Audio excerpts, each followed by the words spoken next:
Assalamualaikum warahmatullahi taala wabarakatuh dan salam sejahtera semua. Selamat datang ke channel YouTube Jom DIY Je. Okey, dalam episod 4 kali ini saya ingin menerangkan pemilihan ataupun susunan corak bata yang ingin kita susun. Sama ada kita nak menggunakan engineering brick ataupun nak buat dinding ataupun kita nak buat decorative wall menggunakan stone veneer. Okey, stone veneer ni adalah brick yang natural brick tapi dia nipis ya, yang dia boleh lekat seolah-olah macam kita lekatkan tiles pada dinding. Okey, so kalau anda belum tengok lagi video yang sebelum ini, anda boleh tengok episod 1, 2 dan 3. Alright. Okey, so kalau anda dapat lihat dalam gambar ni ya, ini adalah dua jenis stone veneer yang berbeza ya. Okey, satu color lain, pertamanya color yang lain, kedua surface profile yang lain. Surface profile ni adalah bagaimana bentuk permukaan stone veneer tu, kita panggil dia surface profile. Dan potongan ni adalah potongan standard lah. Lebih kurang ni lebih kurang 10, lebih kurang, kalau saya ukur saya ada sampel dekat depan saya ni. Dia punya dia punya lebar dia 60 mm, dia punya panjang 180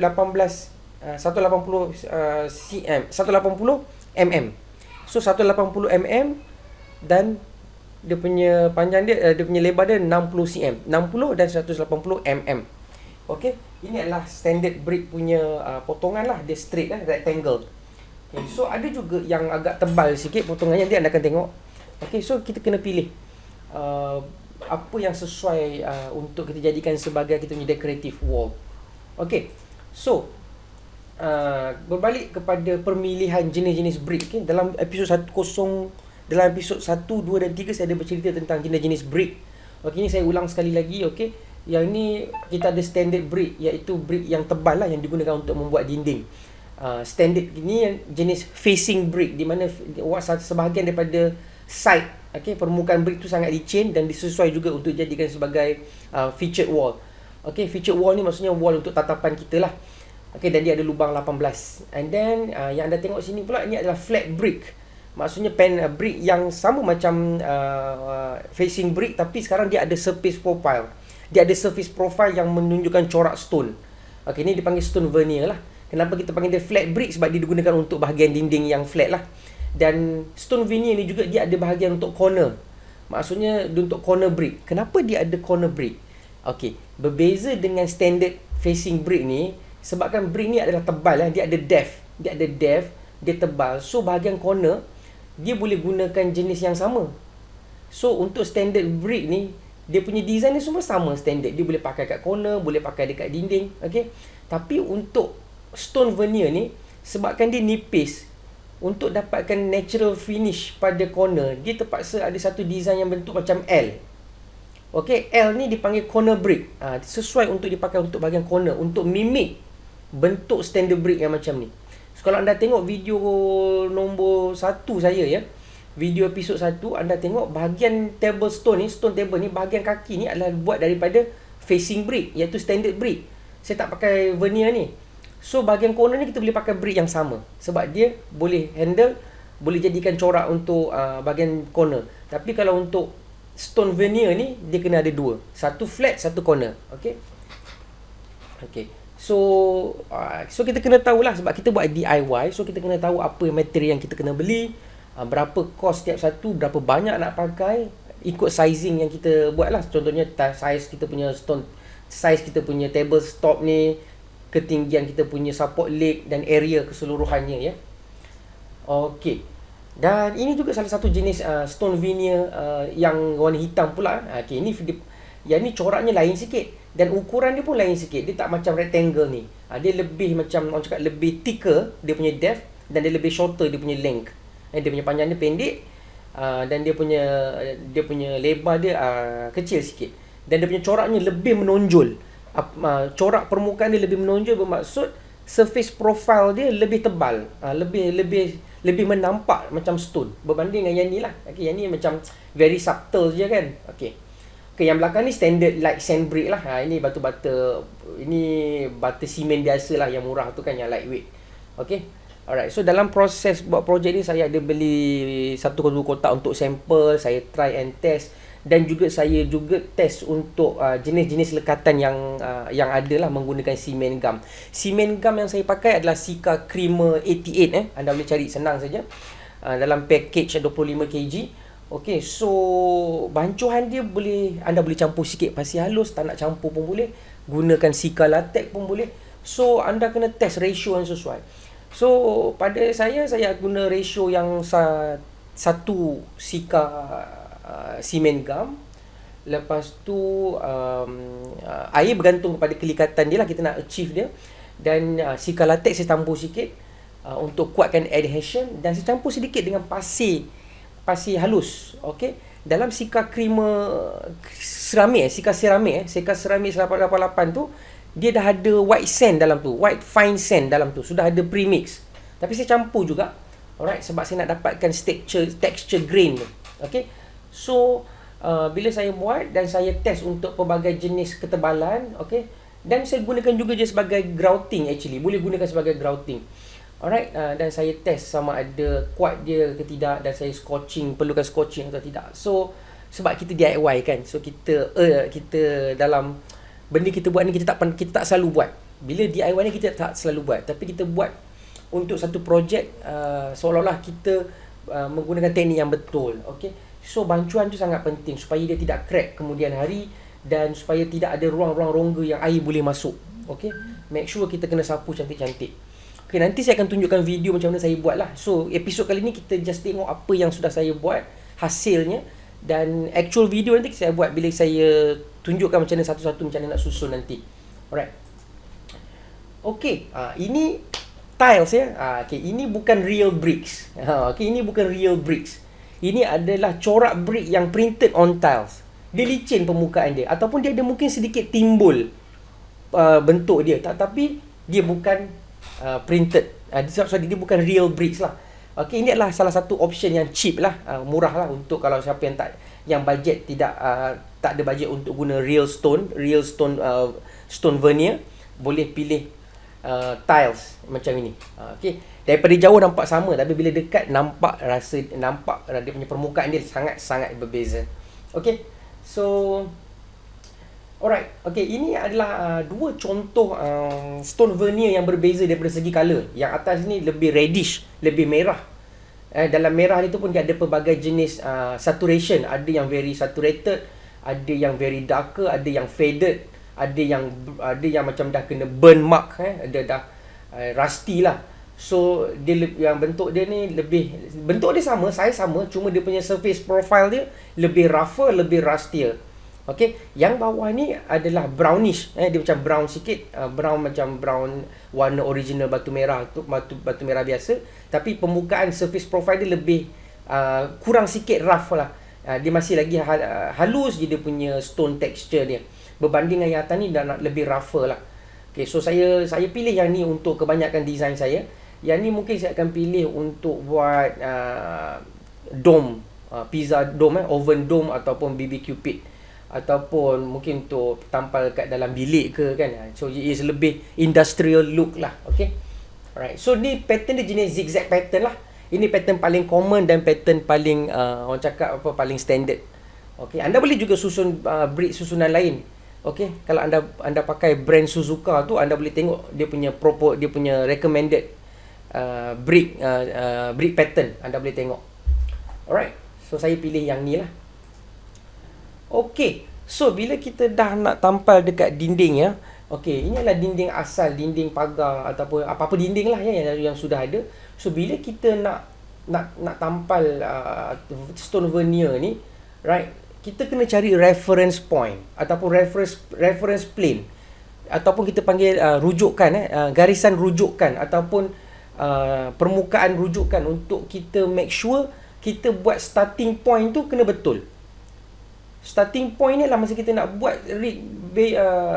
layering the brick ni, kita kena guna pada reference line.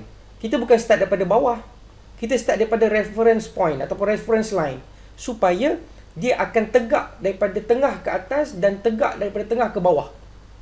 Okey, kalau kita bermula daripada bawah ataupun tanpa reference line, kita ada kemungkinan akan susun sengit. Dan bila dia bertemu dengan reference line yang lain, contohnya yang dah siap ataupun dinding yang dulu yang telah buat lama ataupun struktur yang lain, bila kita buat tanpa bermula daripada reference line ni, dia akan lari. Okey, apa itu reference line yang penting? Reference line ni adalah konsep di mana mata manusia akan mempunyai keberangkalian untuk melihat kepada pertemuan line. Itu adalah sifat mata manusia. So bila mata kita tengok, kita akan tertumpu fokus kepada tempat-tempat pertemuan lain ni. Dipanggil saya dalam fotografi tu dia ada terms dia. Okay. So reference line ni adalah tempat mata kita first eye catching point yang kita akan tengok pada structure tu. So kalau pada reference line kita sudah tegak, so secara keseluruhannya impression kita terhadap wall ni adalah cantik, nampak lurus. Kenapa? Sebab mata kita dah register kat reference line ni menunjukkan susunan bata ni dah tegak, lurus. Dia tak ada irregular. Dia tak ada imperfection. Okay, kalau ada pun kita dah tak nampak. Sebab apa? Sebab apa? Kat bahagian reference line tu sudah tegak. Okay, tapi kalau anda dekat reference line pun anda bukan buat dekat reference line, bermaksud dekat reference line ni anda dah buat sengit. Bila orang datang tengok je, sekali nampak je, apa salah sengit ni? Sebab apa? Mata dia dah tengok pada reference line. Reference line tu pula memang tak tegak. Tak parallel. Okay? Tak guna spirit level. Contohnya, anda nampak, kenapa kau susun batu ni sengit? Nampak sengit lah daripada jauh. Tengok daripada angle ni pun nampak sengit. Tengok daripada angle sini pun nampak sengit. Sebab apa? Reference line tu sudah tak dipatuhi. Tak betul. Tapi kalau kita dah buat dekat reference line cantik, mana-mana bahagian yang sikit saja sengit kat bahagian lain, dia takkan ada efek. Okay, ini adalah sifat macam the way people look at object. Okay, objek ni ada karakter bahagian-bahagian tertentu yang dia akan menjadi anchor point pada mata kita. Alright, okay, so kita nak dapatkan perfect angle tu, angle di mana susunan ni dimulakan. Alright, ini dipanggil reference line lah. Alright, ini apa yang saya belajar lah, yang saya nampak dan betul. Dan bila saya praktiskan kan, bila kita tengok, nampak lawa lah sebab nampak tegak. Tapi bila saya tengok dekat-dekat tempat lain ni, ada je yang sengit. Tetapi dia tak nampak. Sebab apa? Kita punya susunan brick tu sudah cantik dekat reference line. Alright. So seterusnya, ini bagaimana kita nak susun brick stone veneer dekat bahagian corner lah. Okay, kat corner tadi kita kena pakai corner brick. Okay, sebab apa? Sebab kat bahagian corner, sebab kita tak boleh pakai yang flat ni. Kalau pakai yang flat nanti pertemuan bucu dia tak cantik. Sebab nanti kat bucu tu kena letak grouting. Tapi kalau kita pakai corner brick, bahagian corner ni tak perlu letak grouting. Sebab apa? Batu stone veneer tu sudah cover. Okay? Dia mimik seolah-olah dia tiru standard brick punya ketebalan kan. Standard brick kan dia tebal, so dia boleh cover bahagian corner. Tapi kalau flat brick stone veneer ni, sebab dia tak tebal, so kita kena pakai special bentuk yang corner lah untuk bahagian corner. Okay? So kita always kena try test dulu sebelum kita nak lekat guna gam simen. Kalau anda tengok preparation wall saya belakang ni dah memang kasar dah ya. Dan tapi sebelum tu saya akan scotching dengan grinder lah sedikit untuk kasih grip lebih kuat dia punya adhesion nanti. Tapi sebab kita dah pakai Sika Cream 88 tu, dia memang dah specialize untuk gam simen, so dia memang kuat dah. Okay, sometimes maybe tak perlu pun nak scotching ni. Okay, tapi tengok permukaan dan dinding anda tu macam mana. Kalau sudah ada cat, better kena buat garisan-garisan lah, kena scotching dulu. Sebab apa? Mungkin gam simen tu tak compatible pada cat tu. Bila cat tu terkopak, maka gam simen tu pun akan terkopak sekali dan akan jatuh anda punya stone veneer tu. So yang penting anda punya preparation wall ni mesti sesuai dan sepatutnya menghasilkan daya lekatan yang kuat dengan simen gam dan stone veneer. Alright? So ini bahagian bila kita dah susun stone veneer tadi yang untuk corner brick. So anda boleh nampak ya, bila kita pakai corner brick, kita punya susunan bahagian corner ni semua cantik. Seolah-olah kita pakai engineering brick, brick biasa. Okay, tak perlu letak grouting pun dekat bucu ni. Okay, tapi kalau anda tak pakai yang corner brick, anda pakai yang flat, yang kat tepi ni nanti dia akan jadi tempat pertemuan yang tak cantik, yang tak nampak natural, nampak kesan lekatan kesan potongan brick tu akan nampak. So macam ni dia lebih cantik sedikit. Alright, so anda kena masa beli stone veneer ni anda kena pilih bahagian corner nak berapa, bahagian flat nak berapa. Okey, jangan silap lah. Okey, ini susunan yang sebelum saya letak grouting lah. Ini just cement gum saja dengan stone veneer. Okey. Sebab apa kita tak letak dulu? Sebab kita nak tengok sama ada tak yang sengit ke tidak. Kalau ada sengit, kita boleh kopak satu, betul kan? Okay, sebab apa kalau kita nak repair selepas letak grouting sangat susah. Kita kena pecahkan grouting lagi. Okay. Yang ni kalau anda nak congkil senang saja. Okay. Sebab kita belum masuk grouting lagi. Okay, yang kuning ni adalah fire brick. Fire brick. Ini fire brick ni sangat berat. Harga pun agak mahal jugalah. RM5 sebiji. Dan berat dia 5 kilogram. Okay, ini sesuai untuk siapa yang nak buat oven, outdoor oven ataupun nak buat barbecue pit. Bahagian yang akan kena direct dengan api. Alright, sebab dia boleh tahan sehingga beratus-ratus darjah Celsius. Alright, or even 1000 more. Okay. Sebab apa, kalau kita gunakan brick biasa, konkrit biasa, bila dia kena api, over the time, sejuk panas, konkrit slab kita ni akan tendency have a crack. Bila crack, structure integrity dia akan compromise lah. Okay. So untuk mengelakkan table slab kita ni crack sebab kita buat barbecue atas dia, kita kena lapik dia pakai dengan fire brick. Lebih baik lagi kalau kita buat layering dengan calcium silicate, iaitu insulation. Okey, nanti saya akan share projek yang tu lah kemudian. Sekarang ni kita nak siapkan dia punya tabletop saja dan punya structure support.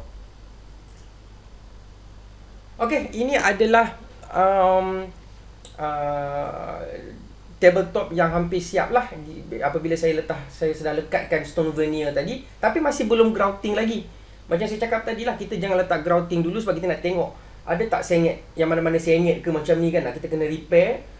Dah tak ada sengit, barulah kita letak grouting tengah-tengah. Barulah kita bersihkan grouting tu, kita cantik. Jangan ada simen, barulah dia punya lekatan dia cantik. Dan kemudian akhir sekali kita akan buat top coat lah, menggunakan high gloss top coat. Okay. Alright. So okay, itu sajalah saya rasa untuk episod kali ini. Bagaimana kita memilih jenis-jenis stone veneer untuk tampal dekat wall, tampal dekat bahagian bucu, dekat bahagian yang flat. Okay. Alright, saya harap membantulah. Okay. Semoga bermanfaat apa yang saya share. Saya hanyalah DIY saja, saya bukan pakar, tapi saya suka berkongsi, suka belajar benda baru, dan saya sharekan sebagai menjadi inspirasi atau idea untuk anda. Okay. Anda boleh upah pihak profesional untuk buat ni, ataupun anda boleh buat sendiri macam saya buat sendiri, plus juga saya upah orang sedikit lah. Sebab apa? Kerja ni sangat berat. Konkrit slab ini bukan kerja main-main. Okay, dia kerja yang memerlukan kudrat. Okay. So tapi tak apalah, yang penting hasilnya. Nombor satunya, yang pentingnya hasilnya memuaskan. Okay. Assalamualaikum warahmatullahi wabarakatuh.